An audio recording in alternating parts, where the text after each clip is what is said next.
सदावत्सले मातृभूमि।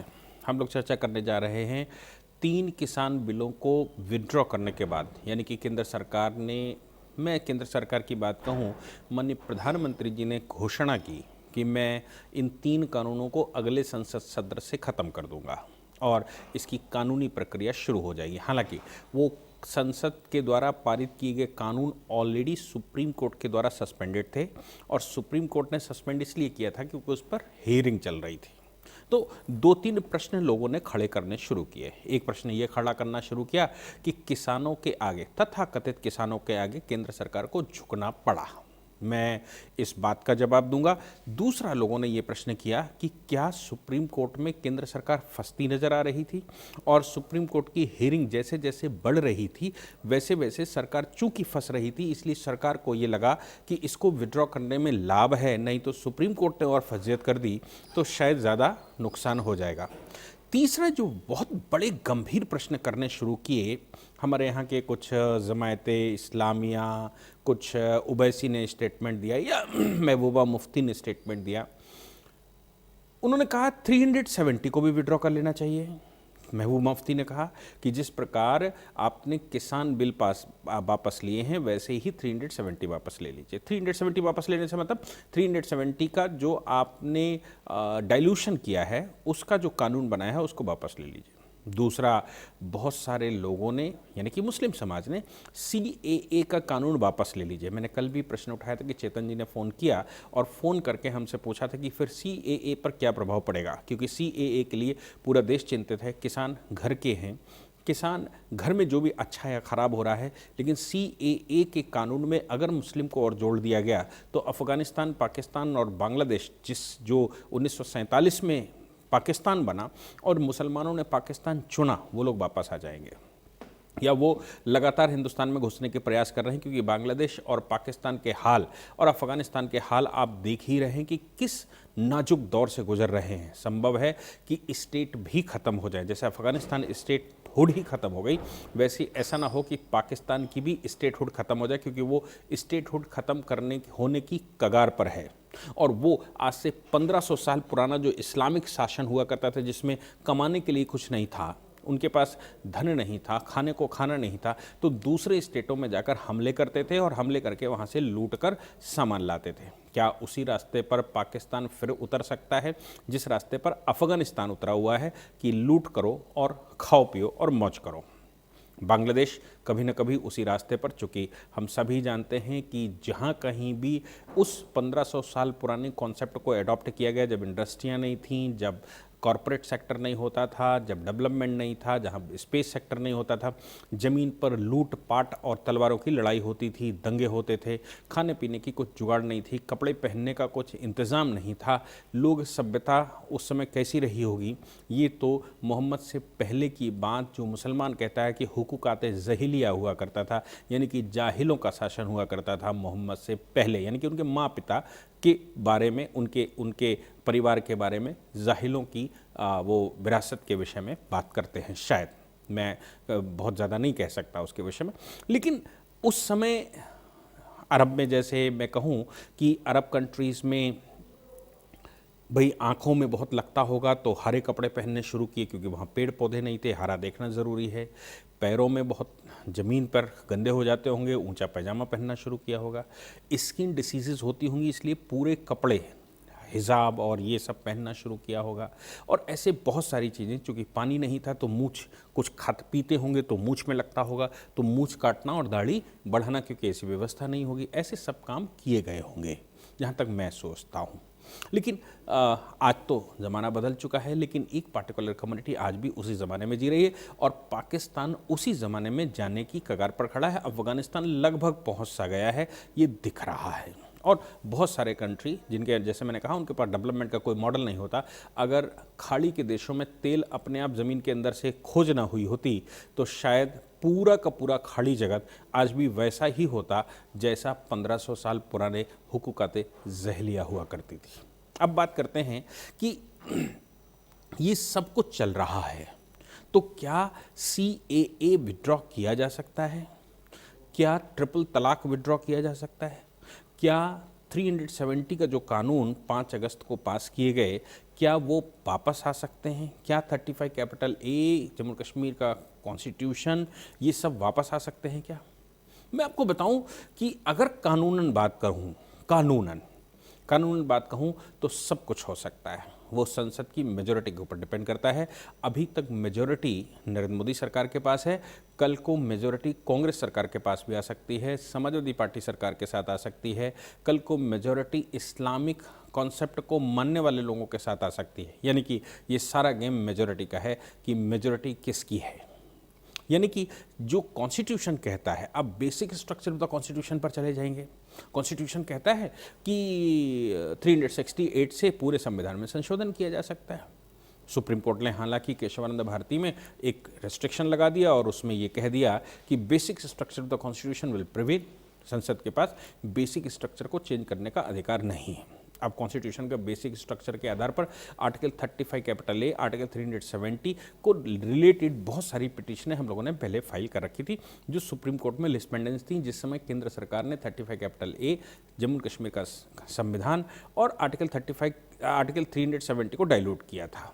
इसका मतलब ये हो गया कि हमने जो चैलेंज किया हुआ था सुप्रीम कोर्ट में, हालांकि वो आज भी अटैच्ड फाइलें हैं, चूँकि सुप्रीम कोर्ट में जो 5 अगस्त को कानून पास हुआ उसके अंगिस्ट में पिटीशनें आ गई, तो हम लोगों ने कहा कि भाई ये इन्फ्लेक्चुअस नहीं होगी, इनको अटैच कर दिया जाए, हमको भी सुना जाए। वो अटैच करके चल रही हैं। जब भी सुप्रीम कोर्ट फैसला करेगा, जैसा फैसला करेगा वो भविष्य बताएगा। खैर, सवाल 370 को लेकर है।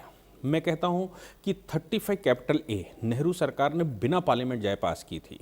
नेहरू ने एक चिट्ठी लिखी राजेंद्र प्रसाद को ये लिखा कि आर्टिकल 35 कैपिटल है, ये प्रेसिडेंशियल ऑर्डर पास कर दीजिए। प्रेसिडेंट के साइन से होना था। प्रेसिडेंशियल ऑर्डर पास करने के लिए जब उनके पास गया तो राजेंद्र प्रसाद ने आर्टिकल 35 कैपिटल ए को लेकर नेहरू से प्रश्न किया, एक ऑफिशियल लेटर लिखा था। उस ऑफिशियल लेटर में उन्होंने कहा था, क्या आर्टिकल 35 कैपिटल ए जैसे आर्टिकल्स को पास करने का अधिकार हमको है बिना पार्लियामेंट जाए? नेहरू ने उसका जवाब दिया था और कहा था ये ऑफिशियल बातें हैं, ये हम बैठकर डिस्कस करेंगे, ये पत्र व्यवहार से डिस्कस नहीं होते। और वो ऑफिशियल रिप्लाई भी ऑफिशियल लेटर से ही दिया था, यानी कि हम बैठकर चर्चा करेंगे। ये चिट्ठी जो आई वो भी एक ऑफिशियल चिट्ठी थी जो रिकॉर्ड पर मिल जाती है। यानी कि नेहरू ने क्या धुरपटा समझाई उस समय राजेंद्र प्रसाद को, और राजेंद्र प्रसाद के पास कॉन्स्टिट्यूशनली पावर नहीं थी कि वो बिल को वापस कर सकते थे। वो बिल को वापस कर नहीं सकते थे, इसलिए उनको साइन करना पड़ा होगा, विरोध के बावजूद साइन करना पड़ा होगा। अब जब इस परिस्थिति में, जिस परिस्थिति में आर्टिकल 35 कैपिटल ए पास किया गया था, उस परिस्थिति में पार्लियामेंट जाए बगैर भी 35 कैपिटल ए लागू हो सकता है। इस बात को लेकर श्यामा प्रसाद मुखर्जी उस समय यंग लीडर हुआ करते थे, यानी कि लीडर हुआ करते थे कांग्रेस सरकार में, उस समय की सरकार में इंतरिम गवर्नमेंट में मिनिस्टर हुआ करते थे, हिंदू महासभा से सदस्य हुआ करते थे। उन्होंने विरोध किया, महावीर त्यागी ने विरोध किया, NC चैटर्जी ने विरोध किया, बहुत सारे लोगों ने संसद में विरोध किया था नेहरू सरकार का, और ये कहा था कि आप ये क्या दे रहे हो, ये क्यों दे रहे हो, आप संविधान ताक पर रखकर सब दे रहे हो। संविधान उस समय बन रहा था, तो नेहरू ने जवाब दिया था, या संविधान बन चुका था, नेहरू ने जवाब दिया था कि power does not belongs to the constitution, power belongs to the wishes of the people, and whatever is the wishes of the people we are doing, so that is why we are giving article 35 capital A like laws to the Jammu and Kashmir. यानी कि वो ये कह रहे थे कि संविधान में शक्ति नहीं है, शक्ति तो लोगों में है, जनमत में है, और वहाँ की जनता जो मांग रही है वो हम दे रहे हैं, हम कुछ और नहीं कर रहे हैं, क्योंकि शक्ति तो जनता में है। यानी कि नेहरू उस समय भी ये जानते थे कि शक्ति सत्ता में है, शक्ति जनता के वोट में है। कॉन्स्टिट्यूशन को परिवर्तित करना, कॉन्स्टिट्यूशन को संशोधित करना, ये बहुत बड़ा इशू नहीं है, इशू है जनता किसके साथ है। इसलिए अगर कोई ये कहता है कि क्या आर्टिकल 35 कैपिटल ए जम्मू कश्मीर का संविधान, या फिर आर्टिकल 370 को रीशेड्यूल करना, पुराने वाले को रिस्टोर करना, ये सब कुछ हो सकता है, तो क्या बिल्कुल हो सकता है, ये सब कुछ हो सकता है। और ये सब डिपेंड करेगा मेजॉरिटी के ऊपर कि आप किसके साथ हैं। हालांकि ये जो 3 कृषि कानून हैं, इसमें भी केंद्र सरकार चाहती तो इनको विड्रॉ नहीं करती, लेकिन किसान को बरगलाया गया, जिसको उन्होंने स्वयं कहा कि हम बहुत बड़ी पीढ़ी ऐसी है जिसको हम समझाने में शायद सफल नहीं हुए हैं, इसलिए मैं किसानों से माफ़ी मांगता हूँ। किसानों से माफ़ी मांगता हूं। किसानों से माफ़ी से मतलब है कि दोनों तरह के किसानों, जिसको मैं समझा नहीं पाया उसके लिए, और जिनका इन कानूनों के विड्रॉ करने के बाद नुकसान होगा, जिनको लाभ होना था, जिनकी आय बढ़ाने का वचन दिया था, जो आय दुगनी करने का वचन दिया था, उन लोगों का भी नुकसान होगा। उन सभी से मैं माफ़ी मांगता हूँ। मेरी नज़र में कानून बिल्कुल ठीक थे, लेकिन मैं समझा नहीं पाया, जिससे अफरा तफरी हो रही है और देश अपंग हो गया है। हालांकि ये शब्द उनके नहीं थे, मैं इसलिए उसको विड्रॉ करता हूँ। ये बात नरेंद्र मोदी जी के कहने का मतलब भी यही था कि देश की जनता की पीड़ा, नेहरू ने पीड़ा देखी थी कश्मीर के कुछ मुसलमान शासकों की, यानी कि शेख अब्दुल्ला और उनके साथियों की, जबकि पूरा कश्मीर उस समय 370 नहीं चाहता था। नरेंद्र मोदी सरकार ने पीड़ा देखी किसानों की, उन लोगों की जिनको अव्यवस्था से परेशानी हो रही थी। अब सवाल यहाँ वहीं का वहीं है कि CAA विड्रॉ कर सकते हैं। मैंने कल के एक लेक्चर में पूरा कहा था कि CAA को वैसे ही विड्रॉ नहीं किया जा सकता जैसे कि भगवान श्री कृष्ण ने हमारे भारत खंड के बाहर से आए हुए साथी जो दामोदर का साथ दे रहे थे, जरासंध के बेटे का साथ दे रहे थे, उन एक को भी जीवित जाने नहीं दिया था। जबकि यशोमती, जो कि दामोदर की माँ थी, जो कि जम्मू कश्मीर के शासक की भी पत्नी थी, विधवा थी, उसको वहाँ शासिका बना दिया था और उन पूरी की पूरी सेना को माफ़ कर दिया था, और पूरे देश की पूरी सेना को माफ़ कर दिया था जो जरासंध का साथ दे रही थी या दामोदर का साथ दे रही थी। जरासंध का वध किसने किया, ये अलग का डिस्प्यूट है। किसी ने लिखा कि जरासंध का वध श्री कृष्ण भगवान ने नहीं किया। मैं कब कहता हूँ श्री कृष्ण भगवान ने किया? मैंने सिर्फ इतना कहा कि युद्ध में जरासंध मारा गया, दामोदर ने पुनः युद्ध किया और दामोदर फिर मारा गया।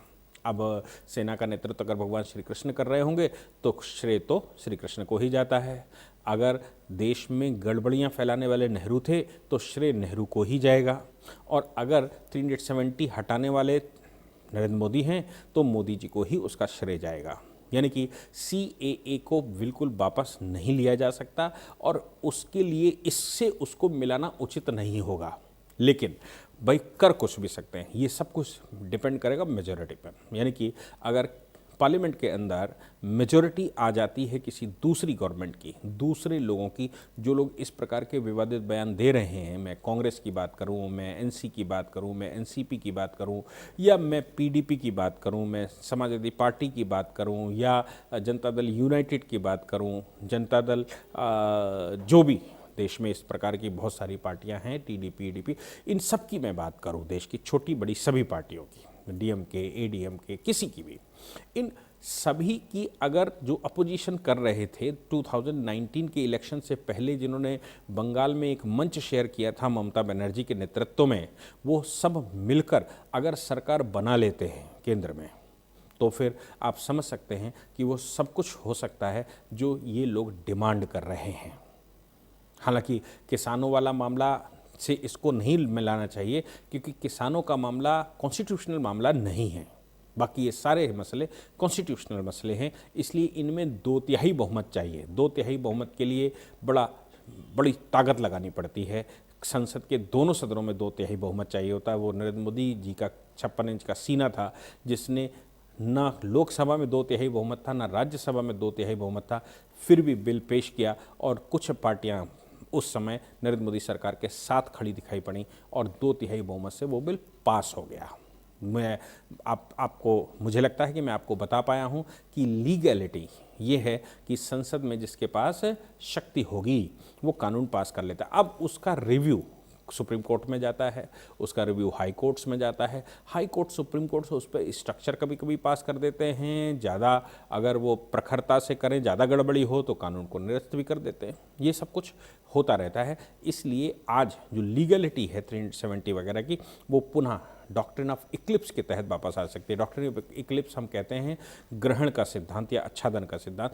ग्रहण के सिद्धांत का मतलब ये होता है कि किसी कानून के एग्जिस्टेंस में रहते हुए कुछ समय के लिए ग्रहण लग गया और उसके बाद वो फिर वापस आ गया। यानी कि अगर साल, 2 साल, 4 साल, 5 साल के लिए सरकार रही और उस सरकार ने कोई पुराना कानून ख़त्म कर दिया, उसके बाद जो नई सरकार है उसने उस कानून को पुनः लागू कर दिया, किया जा सकता है। ये हमारे कानून में व्यवस्था है, इसलिए ये सब कुछ हो सकता है जो ये डिमांड कर रहे हैं। लेकिन ये केंद्र सरकार की विल पावर, जनता का भरोसा, जनता का विश्वास, इन सब फैक्टर्स पर भी सब कुछ डिपेंड करता है कि सत्ता चाहिए या नहीं चाहिए। राष्ट्रवादियों के हो सकता है सारे सपने पूरे ना हो पा रहे हों, लेकिन अगर सत्ता बदलती है तो सपनों का स्वरूप कैसा होगा और आपके जो आगे आने वाली भविष्य का है उसका समय कैसा होगा, ये भी विचार करना ही चाहिए। क्योंकि इस्लाम पूरे संसार में सत्ता के साथ बढ़ा, बिना सत्ता के इस्लाम कभी नहीं बढ़ा। क्रिश्चियनिटी पूरे संसार में सत्ता के साथ बढ़ी, बिना सत्ता के कभी नहीं बढ़ी। लेकिन भारत में चूंकि सत्ता गलत हाथों में 47 में चली गई थी, इसलिए भारत उस विभीषिका से पास हुआ। उस भयंकर समय को उसने काटा है 70 वर्ष का, जिसने 47 की परिस्थिति पुनः लाकर खड़ी कर दी है। अब डिपेंड ये करता है कि आबादी कितनी तेजी से परधर्मियों की बढ़ती है और कितनी आबादी राष्ट्र धर्मियों की बढ़ती है, किस हिसाब से, ये दोनों डिपेंड करेंगे भविष्य की सरकारों को लेकर कि भविष्य की सरकारें कैसी होंगी। कानून अपना काम करता है, सरकारें अपना काम करती हैं, जनता को अपना काम, वोट एक फैक्टर है, लेकिन इतना ही सब कुछ नहीं। बिल्कुल वैसे ही जैसे आपने विवाह करते समय रुकाई कर दी या गोद भराई कर दी या तिलक चढ़ा दिया या रोका कर दिया, उससे विवाह नहीं हो जाता। विवाह के लिए फिर पुनः रात भर बचना पड़ता है, जगना पड़ता है, और परिवार बढ़ाने के लिए, संसार चलाने के लिए पुनः समागम करना पड़ता है, बच्चों की परवरिश करनी पड़ती है, काम भी करना पड़ता है। और ये बाराती जो इकट्ठे हुए थे, जिन्होंने उस रात वोट डाला था विवाह में, वो बाराती अब सब अपने अपने कामों में लग जाएंगे। सबकी एक भूमिका है, सबको करना पड़ेगा। जय हिंद, जय भारत, वंदे मातरम।